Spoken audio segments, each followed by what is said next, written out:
ადამიანის არსებობა უწყვეტი ძიებაა საკუთარი თავისა და გარე სამყაროს ურთიერთმიმართებაში. ხშირად გონია, რომ მოვლენები, რომლებსაც განვიცდით, ან ადამიანებს, რომლებსაც ხვდებით, ჩვენგან დამოუკიდებლად არსებობენ და მათზე რეაგირება მხოლოდ ჩვენი გარეგანი პასუხია. თუმცა სიღრმისეული დაკვირვება გვიჩვენებს, რომ სამყარო, რომელსაც ვხედავთ, უმეტესწილად ჩვენივე შინაგანი მდგომარეობის ანარეკლია. ადამიანი გარე სამყაროს საკუთარი შინაგანი ფილტრით აღიქვავს. როდესაც ხმებში ვხედავთ ბოროტებას, ცუდს თუ სიკეთეს, ეს პირველ რიგში მიგვანიშნებს იმაზე, თუ რა ვიბრაცია და განწყობაა ჩვენშივე. თუ ვინმეში ნეგატივს შევამჩნევთ, ჩვენში იღვიძებს პროტესტი და სურვილი, რომ ეს დაავადება მოვაცილოთ. ხოლო თუ სიკეთეს ვხედავთ, პასუხად იმავე სითბოსა და პატივისცემას გავცემთ. ამდენად სხვა ადამიანთან ურთიერთობა სინამდვილეში საკუთარ შინაგან ბუნებასთან შეხვედრაა. ყველაფერი ჩვენ ვართ, პასუხისმგებლობა საკუთარ თავთან.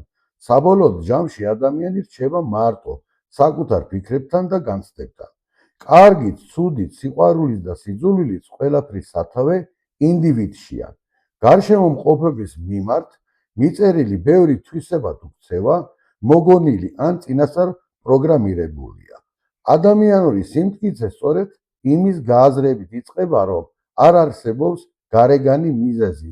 მე ვარ მარტო, მე ვარ ყველაფერი. საკუთარ თავზე პასუხისმგებლობის აღება გვაძლევს ძალას, რომ შევწყვიტოთ სხვების გადანაშაულება და ყურადღება შინაგან წესრიგზე გადავიტანოთ.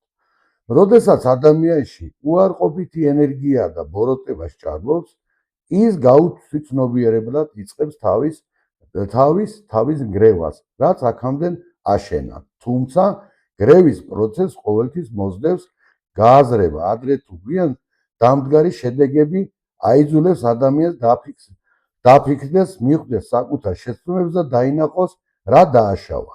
შინაგანი გრევა ხშირად ხდება ახალი, უფრო ცნობიერი ცხოვრების დასაწყისი. შინაგანი სისუფთავე, ჭეშმარიტი, ღირსეული, ადამიანური არ საჭიროებს გარეგან აღიარებას. მთავარია არ მოვტყუდეთ ვითომ სიკეთით ან დაფარული სიბინძურით. შევძლოთ, რომ საკუთარ ცნობიერებასთან ვიყოთ სრულ ჰარმონიასა და პირნათელ მდგომარეობაში.